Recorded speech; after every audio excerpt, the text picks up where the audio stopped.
ಅದೇ ಕಾಲಕ್ಕೆ ಇನ್ನೊಂದಿಲ್ಲಿ ಗಮನಿಸ್ಬೇಕಾಗಿತ್ತು ಏನಪ್ಪ ಅಂತಂದ್ರೆ ಇವರು ಎದುರಾಳಿ ಯಾರಪ್ಪ ಅಂದ್ರೆ ರಿಯಾನ್ ಪರಾಗ್ ಅನ್ನುವಂಥವ್ರು ಅದ್ರ ಕ್ಯಾಪ್ಟನ್ನು ಆಟದಲ್ಲಿ ಅಂತ ತೋರಿಸೇ ಹೋದರು. ಒಳ್ಳೆಯ ಏನಪ್ಪ ಅಂದ್ರೆ ಕ್ಯಾಪ್ಟನ್ಶಿಪ್ ಅಂತ ಅನ್ನುವಂಥ ಮಾತು ಮಾತಾಡ್ತಾ ಇದ್ದಾರೆ. ಅದರಲ್ಲೂ ಮುಖ್ಯವಾಗಿ ಈಗ ಹೇಳಿದ್ನಲ್ಲಿ ನಿಮಗೆ ಈ ಒಂದು ಪಂದ್ಯಗಳು ರಾಜಸ್ಥಾನ್ ರಾಯಲ್ಸ್ ವರ್ಸಸ್ ಈಗ ನಡೆಯುವಂಥದ್ದು ಏನಪ್ಪ ಅಂತಂದ್ರೆ ಡೆಲ್ಲಿ ಕ್ಯಾಪಿಟಲ್ಸ್. ಇದರಲ್ಲಿ ಯಾರು ಗೆಲ್ತಾರೆ ಯಾರು ಸೋಲ್ತಾರೆ ಇವತ್ತು ಗೊತ್ತಾಗುವಂಥ ವಿಷಯ. ಇದರಲ್ಲಿ ಮತ್ತೆ ಇನ್ನೂ ಚೇಂಜ್ ಆಗ್ತಾ ಇರ್ತದೆ ಈ ಒಂದು ಟೇಬಲ್ದಲ್ಲಿ, ವಿಶೇಷವಾಗಿ ಟಾಪ್ 4-5 ಬದಲಾಗಬಹುದು ಅನ್ನೋಂಥ ಹೋಪ್ಸ್.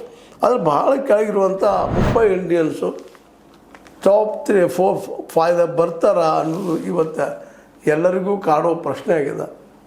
ಆದರೂ ಮುಂಬೈ ಇಂಡಿಯನ್ಸ್ನಲ್ಲೇ ಒಂದು ಹೋರಾಟದ ಕಿಚ್ಚದ ಬರ್ತಾರೆ ಅನ್ನುವಂಥ ಭರವಸೆ ಅದ. ನೋಡ್ಬೇಕು ಪಾಂಡ್ಯ ಮತ್ತು ಇನ್ನುಳಿದವ್ರ ಜೊತೆಗೆ ಅವರು ಯಾವ ರೀತಿಯಾಗಿ ಆಡ್ತಾರೆ, ಏನನ್ನ ಯಾವ ರೀತಿಯಾಗಿ ಸೀರಿಯಸ್ ಆಗಿ ತೊಗೊಳ್ತಾರೆ ಅಂತೇಳಿ. ಅದೇನೋ ಆಗಲಿ, ಈಗ ಮಾತ್ರ 2ನೇ ಸ್ಥಾನದಲ್ಲಿ ಇರುತ್ತಿರುವಂಥ RCB ಅಷ್ಟು ಸುಲಭವಾಗಿ ತನ್ನ ಒಂದು ಎಂಟ್ರಿ ಆಫ್ ದ ಫೈನಲ್ ಬಿಟ್ಟುಕೊಡ್ಲಿಕ್ಕಿಲ್ಲ ಅನ್ನುವಂಥ ಎಲ್ಲರಿಗೂ ಹುಚ್ಚು.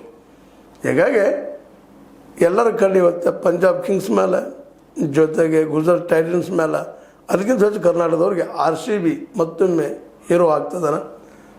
ಮತ್ತು ನಿರಂತರ ಭಾಳಷ್ಟು ಹೀರೋ ಆಗಿರುವಂಥ ಮುಂಬೈ ಇಂಡಿಯನ್ಸ್ ಮರಳಿ ಅಟ್ಲೀಸ್ಟ್ ಸೆಮಿಫೈನಲ್ ಆದರೂ ಬರ್ತದನ, ಮುಂದಿನ ಬೇಕಾದಾಗ್ಬೋದಲ್ಲ, ನೋಡುವ ಅಂತ ಹೇಳ್ತಾ ಇದು ಇವತ್ತು